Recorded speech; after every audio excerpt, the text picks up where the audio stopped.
Hello বন্ধুরা, Shweta village food cooking চ্যানেলে আপনাদের সবাইকে স্বাগত। আশা করছি আপনারা সবাই খুবই ভালো আছেন আর সুস্থ আছেন। আজকে আমি বাসন্তী পোলাও বানাবো, আর একদম পারফেক্ট এবং ঝরঝরেভাবেই কিন্তু বানাবো, সঠিক মাপ সহকারেই কিন্তু বানাবো। আপনারা যদি এই পদ্ধতিতে বানান তাহলে আপনাদের কিন্তু এরকম ঝরঝরে বাসন্তী পোলাওই তৈরি হবে, আর খুব সহজেই কিন্তু বানানোটা হয়ে যাবে।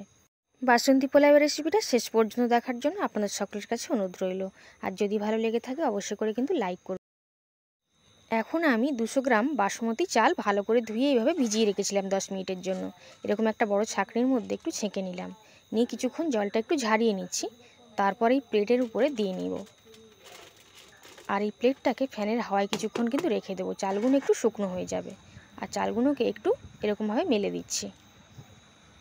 প্রথমে কিন্তু 10 মিনিট মতন একটু ভিজিয়ে রেখেছিলাম, তবে এর থেকে বেশি সময় ধরে ভিজিয়ে রাখার কিন্তু দরকার নেই। কিছুক্ষণ এইভাবে রেখে দিচ্ছি, 10 মিনিট পর ফিরে আসছি।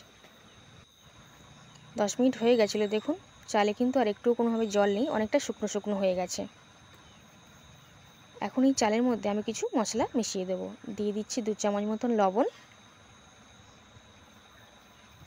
2 চামচ মতন নুন দিয়ে দিলাম, আর দিয়ে দেবো 1 চামচ মতন হলুদ গুঁড়ো, ছোটো চামচের 1 চামচ দিলাম, আর দিয়ে দেবো 2 চামচ মতন চিনি।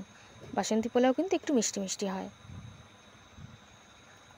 তো আমি সেই জন্য এখানে 2 চামচ পরিমাণে চিনি দিয়ে দিলাম। আর দিয়ে দিচ্ছি 2 চামচ পরিমাণে ঘি। ঘিটার পরিমাণ আপনারা কিন্তু 1 চামচও করে নিতে পারেন। আর আপনারা চাইলে চালের পরিমাণটা একটু বাড়িয়ে নেবেন, তখন কিন্তু এই মশলাগুলো একটু বাড়িয়ে বাড়িয়ে দিতে হবে।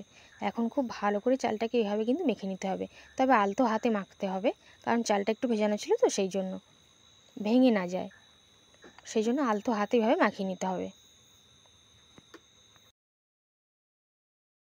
এখন চালটাকে আমি 10 মিনিটের মতো এইভাবে রেখে দিচ্ছি। এদিকে আমি গ্যাসের ওভেনে একটা কড়াই বসিয়ে দিয়েছি, দিয়ে দিলাম 1 চামচ মতন সাদা তেল, আর দিয়ে দেবো 1 চামচের একটু বেশি পরিমাণে ঘি। আপনারা পুরো সাদা তেলেও কিন্তু ভাজতে পারবেন। এখন আমি তেল আর ঘিটার মিশ্রণটাকে একটুখানি গরম করে নিচ্ছি। তারপর দিয়ে দিলাম কিছুটা কাজু আর কিশমিশ। 2 থেকে 3 মিনিট একটু ভেজে নিচ্ছি। এগুলো কিন্তু না ভাজলেও চলবে, তবে একটু ভেজে দিলেও ভালো হয়। তো কাজু কিশমিশটা আমার একটু নাড়াচাড়া করে ভাজা কিন্তু হয়ে গেছে, একটু নাড়াচাড়া করে নিলেই হয়ে যাবে। এখন আমি তুলে নিচ্ছি। তো তেলটা ঝারিয়ে আমি কাজু কিশমিশগুলোকে তুলে নিলাম, আর ওই তেলের মধ্যেই 3টে এলাচ, 2টো দারচিনি আর 4টে লবঙ্গকে দিয়ে দিয়েছি, আর 2টো তেজপাতা। 1 মিনিটের মতন একটু ভেজে নিচ্ছি।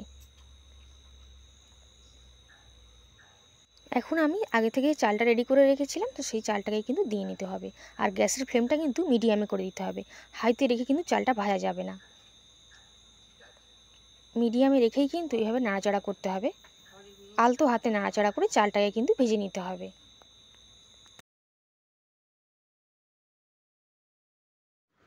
আমি কিছুটা সময় ধরে চালটাকে কিন্তু ভেজে নিয়েছি। এখন খুব সুন্দর একটা গন্ধও বেরোতে শুরু করে দিয়েছে, তো আমি আরেকটু কিছুক্ষণ নাড়াচাড়া করে নিলাম। এখন আমি জল দিয়ে দেবো। এই জলের মাপটাই কিন্তু ঠিকঠাক রাখতে হবে। আমি 4 কাপ জল নিয়ে নিয়েছি। 2 কাপ চাল নিয়েছিলাম বলে আমি 4 কাপ জল কিন্তু নিয়েছি। কাপটা আমি দেখিয়ে দিচ্ছি। আপনারা যে পাত্রই মেপে নেন না কেন, যদি 2 কাপ হয় বা 2 বাটি হয়, তাহলে কিন্তু তার 2 গুণ পরিমাণে জল দিতে হবে। এই কাপটা মেপেই আমি 2 কাপ চাল নিয়েছি, আর সেই জন্য এই কাপটা মেপেই 4 কাপ কিন্তু আমি জল দিয়েছি। তো জলটা দিয়ে ভালো করে নাড়িচাড়ি মিশিয়ে নিলাম। এখন একটা ঢাকনা দিয়ে মিডিয়াম ফ্লেমে কিন্তু রান্না করে নিতে হবে। তো 5 মিনিট পরেই আমি খুলে নিয়েছি, কারণ লঙ্কাটা দিতে মনে ছিল না। তো 2টো লঙ্কাকে দিয়ে একটু হালকা করে নাড়িয়ে দিলাম, দিয়ে ঢাকনা দিয়ে ঢেকে দেব। কিছুক্ষণ পর দেখুন ফিরে এসেছি। এখনও কিন্তু একটু জল তলায় কিন্তু রয়েছে, ভাতগুলো কিন্তু একেবারেই ঝরঝরে না, তো ভয় পাওয়ার দরকার নেই। এইভাবে কিন্তু একটু উল্টে পাল্টে দিতে হবে, দিয়ে কিন্তু গ্যাসের ফ্লেমটা আরও লোতে করে দিতে হবে, দিয়ে কাজু কিশমিশটা দিয়ে একটু নাড়াচাড়া করে ঢাকনা দিয়ে ঢেকে রেখে দিতে হবে।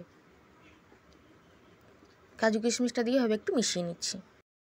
আর এখন একটু কালারটা কিন্তু কম লাগছে, কারণ সন্ধ্যা হয়ে এসেছে, তো সেই জন্য সেই লাইটেই কিন্তু কালারটা একটু কম লাগছে। তো এভাবে ঢাকনা দিয়ে আমি ঢেকে রেখে দিয়েছিলাম। কিছুক্ষণ পর দেখুন আবারও নাড়িচাড়ি দিতে হবে।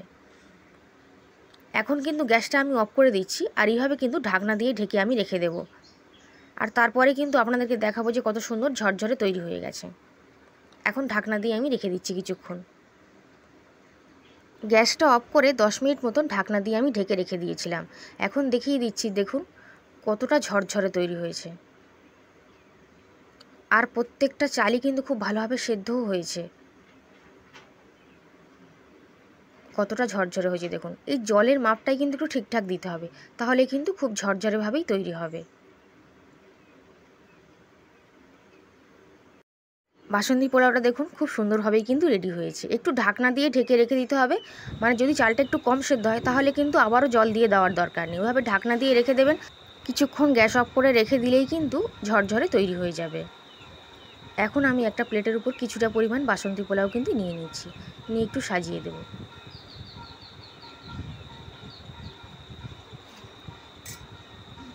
কতটা ঝরঝরে তৈরি হয়েছে দেখুন, আর দেখতেও যতটা সুন্দর লাগে খেতেও কিন্তু ভীষণ ভালো হয়।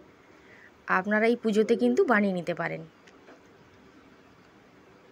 নিরামিষ কাশ্মীরি আলুর দম বা যে কোনো কিছু বা খাসির মাংস বা যে কোনো কিছু দিয়েই কিন্তু খাওয়া যাবে। রেসিপিটা কেমন লাগলো কমেন্টে অবশ্যই জানাবেন। আজ তাহলে এই পর্যন্ত, আজ আসলাম।